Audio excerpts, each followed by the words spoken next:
বিধবা ভাতা ফর্ম আপনাদের 2025-এর নতুন কিন্তু প্রকাশিত হয়েছে। এই ফর্মটি আপনারা কিভাবে ফিল আপ করবেন সম্পূর্ণ স্টেপ বাই স্টেপ ভিডিও আমি আজকের এই ভিডিওর মাধ্যমে দেখাবো। এর সাথে কি কি ডকুমেন্টস দেবেন এবং ফর্মটি কোথা থেকে তুলবেন এবং কোথায় জমা করবেন সম্পূর্ণ কিন্তু এই ভিডিওতে থাকছে। এবং আগে আমরা যে বিধবা ভাতা ফর্ম কিন্তু ফিল আপ করতাম ফর্ম নাম্বার পি, সেটি কিন্তু এখন 2025-এ ফিল আপ করে জমা করলে কিন্তু সেটি রিজেক্ট হবে এবং নতুন ফর্ম আপনারা জমা করলে কিন্তু কোনো রকমভাবে রিজেক্ট হবে না।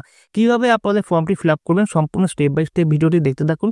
আমার এই ভিডিওটি ভালো লাগলে লাইক ও সাবস্ক্রাইব করবেন। কিছু জানাবার থাকলে আপনারা কমেন্ট বক্সে আমাকে জানাতে পারেন।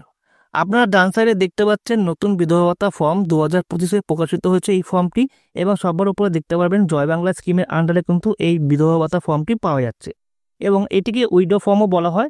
এই ফর্মটাই কিন্তু আপনাদের 2025-এ ফিল আপ করে জমা করতে হবে।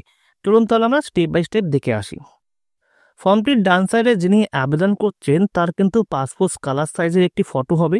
ফটোটা বসানো হয়ে গেলে আপনার নিচে দিকে দেখতে পাবেন অ্যাপ্লিকেশন ফর উইডো পেনশন অর্থাৎ বিধবা ভাতা।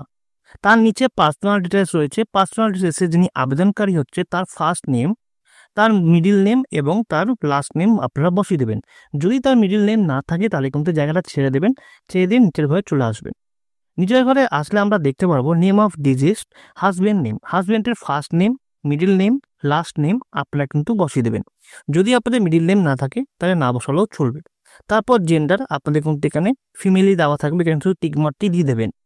দেওয়া হয়ে গেলে আপনাদের ডেট অফ বার্থ, আপনাদের কিন্তু আধার কার্ডের যে ডেট অফ বার্থটি রয়েছে সেই ডেট অফ বার্থটি কিন্তু আপনাদের দেখে দেখে সম্পূর্ণভাবে বসিয়ে দিতে হবে। ডেট অফ বার্থটি বসানো হয়ে গেলে 1 জানুয়ারি 2025-এ কত ওনার বয়সটা হচ্ছে সেটি ক্যালকুলেশন করে আপনাদের কিন্তু সেই ইয়ারটা কিন্তু আপনাদের বসিয়ে দিতে হবে। বসিয়ে দেওয়া হয়ে গেলে আপনারা নিচের দিকে আসবেন। নিচের দিকে আসলে দেখতে পারবেন যিনি অ্যাপ্লিকেন্ট আবেদনকারী তার কিন্তু ফাদার্স নেম এবং মাদার্স নেম আপনাদের বসাতে হবে। আপনাদের ফাদার্স নেমে first name, middle name, last name আপনারা বসাবেন। যদি মিডিল নেম না থাকে তাহলে কিন্তু বসাবার কোনো দরকার নেই। তারপর আপনাদের কাস্ট, জেনারেল না এসসি না এসটি না আদার্স, যেটি আপনাদেরকে হবে সেটি কিন্তু আপনাদের বসাতে হবে। যদি আপনারা এসটি বা এসি দেন তাহলে কিন্তু আপনাদের কাস্ট সার্টিফিকেটের সাথে কিন্তু দিতে হবে। তারপর আপনাদের মান্থলি ইনকাম কিন্তু আপনারা এখানে 1000 টাকা করে দেবেন। এখানে কিন্তু 1000 টাকার বেশি আপনারা করবেন না। যদি আপনারা এখানে 1000 টাকা বেশি আপনারা বসান তাহলে কিন্তু এই ফর্মটি রিজেক্ট হয়ে যাবে, কারণ কি গাইডলাইন কিন্তু বাৎসরিক আয় 12,000 টাকা বলে দিয়েছে, তার মানে মান্থলি আপনাদের 1000 টাকাই দিতে হবে। এখানে আরেকটি কথা বলে রাখি, যারা লক্ষ্মী ভাণ্ডার প্রকল্প থেকে টাকা পাচ্ছেন সেই টাকা কিন্তু বিধবা ভাতা স্কিমে আপনাদের কিন্তু মান্থলি ইনকামের সঙ্গে যুক্ত হবে না। এখানে কিন্তু গাইডলাইনে বলে দিয়েছে আপনারা কিন্তু দুটো একসঙ্গেই করতে পারবেন, কোনো অসুবিধা হবে না। চলে আসি তারপরে পার্সোনাল আইডেন্টিফিকেশন নাম্বার। এখানে কিন্তু আধার কার্ড নাম্বার এবং ইপিক নাম্বার অর্থাৎ ভোটার কার্ডের নাম্বার কিন্তু অবশ্যই দিতে হবে। এখানে কিন্তু দুটোই একসঙ্গে দিতে হবে, আধার কার্ডের নাম্বার এবং ভোটার কার্ডের নাম্বার। তারপর আমরা চলে আসবো কন্ট্যাক্ট ডিটেলসে। এখানে কিন্তু স্টেট দেওয়া থাকবে ওয়েস্ট বেঙ্গল, তারপর অ্যাসেম্বলি আমাদের যে বিধানসভা রয়েছে সেই বিধানসভার নামটি কিন্তু আপনারা লিখে দেবেন। তারপর আপনার ডিস্ট্রিক্ট যেটি হবে সেটি আপনারা বসিয়ে দেবেন। তারপর আপনার পুলিশ স্টেশনটা আপনারা বসিয়ে দেবেন। তারপর ব্লক, মিউনিসিপ্যালিটি, কর্পোরেশন যেটি আপনার হবে সেটি কিন্তু বসিয়ে দেবেন। তারপর জিপি বা ওয়ার্ড নাম্বার, ভিলেজ বা টাউন বা সিটি যেটি হবে সেটা বসাবেন এবং হাউস বা প্রিমিসেস নাম্বার সেটি কিন্তু আপনারা বসিয়ে দেবেন। বসিয়ে দেওয়া হয়ে গেলে আমরা নিচের দিকে নামবো। নিচের দিকে নামলে দেখতে পাবো street name, post office name, pincode আপনার যেটা হবে সেটি কিন্তু আপনারা বসিয়ে দেবেন। তারপরে আছে number of years during in West Bengal. এখানে কিন্তু আপনারা কত বছর ধরে বসবাস করছেন সেটা কিন্তু আপনারা এখানে লিখে দেবেন। তারপর আপনার আধার কার্ডের সঙ্গে যে নাম্বারটি লিঙ্ক রয়েছে সেই মোবাইল নাম্বারটি কিন্তু আপনারা বসিয়ে দেবেন। ইমেল আইডি থাকলে ইমেল আইডি বসাবেন, নয়তো এই জায়গাটা ছেড়ে দেবেন। তারপর কিন্তু ব্যাঙ্ক ডিটেলস, এই ব্যাঙ্ক ডিটেলসে কিন্তু আপনারা খুব ভালোভাবে দেবেন, কোনোটা যেন ভুল না হয়, আপনারা সঠিকভাবে কিন্তু দেবেন। সবার প্রথমে ব্যাংকের নাম, আপনার কোন ব্যাংকে আছে বইটি সেই ব্যাংকের নাম দেবেন, সেই ব্যাংকের ব্রাঞ্চ নেম কি আছে সেটি দেবেন। তারপরে কিন্তু ব্যাঙ্ক অ্যাকাউন্ট নাম্বারটি দিয়ে দেবেন। তারপর কিন্তু আইএফসি কোড আপনারা বসিয়ে দেবেন। ব্যাংকের বইয়ের ফার্স্ট পেজে কিন্তু আইএফসি কোড পাবেন, সেটি আপনারা কিন্তু বসিয়ে দেবেন। তারপর চলে আসে ডকুমেন্টস। এবার কি কি ডকুমেন্টস আপনাদের কাছে দিতে হবে সেটি কিন্তু আপনারা দেবেন। এখানে কিন্তু যে ডকুমেন্টসগুলো দেবেন সেখানে কিন্তু পাশে টিক মার্ক দিয়ে দেবেন। সবার প্রথমে আছে পাসপোর্ট সাইজের কালার ফটোগ্রাফ, এখানে কিন্তু আপনি দিচ্ছেন সেটার জন্য পাশে টিক মার্ক দেবেন। তারপর আছে হাজব্যান্ড ডেথ সার্টিফিকেট চেয়েছে, এখানে ডেথ সার্টিফিকেট দেবেন, এখানে কিন্তু টিক মার্ক দেবেন। তারপর আধার কার্ডের জেরক্স দেবেন এবং ভোটার কার্ডের জেরক্স দেবেন। তারপর কপি অফ কাস্ট সার্টিফিকেট, যদি আপনি এসটি ওবিসি হয়ে থাকেন তাহলে কিন্তু আপনাদের কাস্ট সার্টিফিকেট কিন্তু জেরক্স দিতে হবে।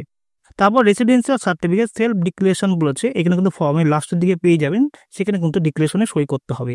তারপর জেরক্সের ইনকাম সার্টিফিকেট দিতে বলেছে, এখানে সেলফ ডিক্লারেশন বলেছে, এখানে কিন্তু এই ফর্মের নিচের দিকে পেয়ে যাবেন। তারপর আপনাদের ব্যাংকের ফার্স্ট পেজটা কিন্তু আপনাদের জেরক্স কপি দিতে বলেছে, এবং আদার্স যদি অন্য কোনো ডকুমেন্টস থাকে তাহলে কিন্তু আপনারা দিতে পারেন। যেই ডকুমেন্টসগুলো দিচ্ছেন সেগুলোর ডান দিকের কপি কিন্তু আপনারা টিক মার্ক দেবেন। ওকে, তারপর আপনারা নিচের দিকে নামলে কিন্তু আপনারা দেখতে পারবেন সেলফ ডিক্লারেশনের জায়গাটা। এখানে যদি আপনারা অন্য কোনো জায়গা থেকে যদি আর কোনো পেনশন পেয়ে থাকেন, সেন্ট্রালের থেকে বা মানবিক থেকে বা লোকপ্রসাদ থেকে প্রকল্প বা ওল্ড এজ পেনশন যদি আপনারা পেয়ে থাকেন তাহলে টিক মার্ক দেবেন, নয়তো আপনারা এই জায়গাটা কিছু করার দরকার নেই। আপনারা যদি না পেয়ে থাকেন তাহলে কিন্তু ছেড়ে দেবেন। তারপর ডান সাইডে আপনারা সিগনেচার অফ অ্যাপ্লিকেন্ট পেয়ে যাবেন। এখানে কিন্তু যিনি আবেদনকারী তার কিন্তু সিগনেচার লাগবে, এবং তার উল্টো দিকে আপনাদের ডেট দেওয়া আছে, যে ডেটে আপনারা কিন্তু জমা করবেন সেই ডেটে কিন্তু আপনারা বসাবেন। তার নিচে অ্যাকনোলেজমেন্ট স্লিপ দেখতে পাচ্ছেন, এটা কিন্তু আপনাদের কিছু করতে হবে না। আপনারা যেখানে জমা করবেন সেখানে কিন্তু অফিসার কিন্তু এখানে রিসিভিং অফিসার সিগনেচার করে স্ট্যাম্প দিয়ে আপনাদের কিন্তু অ্যাকনোলেজমেন্ট স্লিপটা কিন্তু আপনার হাতে দিয়ে দেবে। তারপর আপনারা নিচের দিকে নামলে আমরা দেখতে পারবো ফর অফিস ইউজ অনলি। এখানে কিন্তু যে অফিসার জমা নেবেন সেই অফিসার কিন্তু অ্যাকনোলেজমেন্ট নাম্বার দেবেন এবং অ্যাকনোলেজমেন্ট ডেট দেবেন, যে ডেটে কিন্তু এই কাজটি জমা নেওয়া হয়েছে, এবং তার নিচে কিন্তু আপনাদের অ্যাপ্লিকেশন আইডি নাম্বার কিন্তু বসাতে হবে। বসানো হয়ে গেলে তার নিচে কিন্তু ইনকোয়ারি অফিসারের নেম বসাতে হবে। তারপর ইনকোয়ারি অফিসারের ডেজিগনেশন কী আছে সেটি কিন্তু লিখতে হবে। তারপর ইনকোয়ারি অফিসারের মোবাইল নাম্বারটি দিয়ে দেবেন। তারপর যে আবেদন করছেন, যিনি আবেদনকারী হাজবেন্ড যে মারা গেছেন, ডেথ সার্টিফিকেট হাজবেন্ডের সেই ডেটটা কিন্তু আপনাদের বসাতে হবে। বসানো হয়ে গেলে কিন্তু আপনারা নিচের দিকে চলে আসবেন। নিচের দিকে আসার ডেট এবং সিগনেচার স্ট্যাম্প ইনকোয়ারি অফিসার কিন্তু লাগিয়ে দেবে। এই পার্টটা কিন্তু সম্পূর্ণ ইনকোয়ারি অফিসারে, এই পার্টটা কিন্তু আপনাদের কিছু করতে হবে না, এই পার্টটা কিন্তু আপনারা ছেড়ে দেবেন। তারপরে আমরা পরের পেজে চলে আসবো। পরের পেজে আসলে আমরা দেখতে পাবো আধার অথেন্টিকেশন। এখানে কিন্তু দুরকম ভাষায় পেয়ে যাবেন, একটা ইংলিশ একটি বাংলা, যেটি আপনার সুবিধা হবে সেটি কিন্তু আপনারা ফর্মটা ফিল আপ করে দেবেন। সবার প্রথমে আমি আমার আধার নাম্বার, যিনি অ্যাপ্লিকেশন করছেন বা আবেদনকারী তার কিন্তু আধার কার্ড নাম্বার দিতে হবে। তার নিচে কিন্তু সবার লাস্টে চলে আসবেন, এখানে কিন্তু আপনাদের সিগনেচার দিতে হবে। যিনি আবেদনকারী তার সিগনেচার দিতে হবে, যদি সিগনেচার যদি না পারেন তিনি কিন্তু থাম্ব ইমপ্রেশন কিন্তু দিতে হবে, মানে টিপসই। এবং তার নিচে কিন্তু যদি টিপসই দেন তাহলে আবেদনকারী ফুল নামটা কিন্তু নিচে লিখতে হবে। তারপরে পেজে আমরা চলে আসবো। পরের পেজে আসলে কিন্তু আমরা দেখতে পাবো বাৎসরিক পারিবারিক আয় ও পুনর্বিবাহ না করার স্বঘোষণাপত্র দিতে হবে। সবার প্রথমে আমি ড্যাশ যে আবেদনকারী হচ্ছে তার নামটি বসাবেন, এবং আবেদনকারী মৃত স্বামীর নাম কিন্তু তারপরে বসাতে হবে। তারপর গ্রামের নাম, পোস্ট অফিসের নাম, তারপর থানার নাম কিন্তু বসাতে হবে। এবং বাৎসরিক আয় চেয়েছে, এখানে কিন্তু মাসে আমরা যেহেতু 1000 টাকা দিচ্ছি, বাৎসরিক আয় কিন্তু 12,000 কিন্তু দিতে হবে, এবং ভাষায় কিন্তু লিখতে হবে 12,000, সেটা কিন্তু লিখতে হবে। এবং আবেদনকারীর স্বাক্ষরে কিন্তু দিতে হবে তার নিচে। যেই ডেটে আপনারা এই ফর্মটি জমা করবেন সেই তারিখটি কিন্তু আপনারা বসিয়ে দেবেন, এবং স্থান আপনার জায়গার নামটি আপনারা বসিয়ে দেবেন। এর সাথে ডকুমেন্টসগুলো আপনারা অ্যাটাচমেন্ট করে আপনারা কিন্তু একসাথে জমা করবেন। এবার জমা করবেন কোথায়? যদি আপনাদের এলাকায় দুয়ারে সরকার এসে থাকে তাহলে দুয়ারে সরকারে গিয়ে আপনারা বিধবা ভাতা বা উইডো ক্যাম্পে গিয়ে আপনারা জমা করবেন। এবার যদি আপনাদের এলাকায় যদি দুয়ারে সরকার না এসে থাকে তাহলে আপনারা জমা দেবেন কোথায়? যদি আপনারা গ্রাম থেকে এই কাজটি করেন তাহলে কিন্তু আপনাদের বিডিও অফিসে গিয়ে জমা করতে হবে। আর যদি এই কাজটি শহর থেকে করেন তাহলে কিন্তু আপনাদের বড় অফিসে, কেএমসি বড় অফিসে গিয়ে কিন্তু এটা জমা করতে হবে। আজকে এই ছিল বিধবা ভাতা ফর্ম ফিল আপ। আজকে ভিডিওটি ভালো লাগলে লাইক ও সাবস্ক্রাইব করবেন। কিছু জানাবার থাকলে আপনারা কমেন্ট বক্সে আমাকে জানাতে পারেন।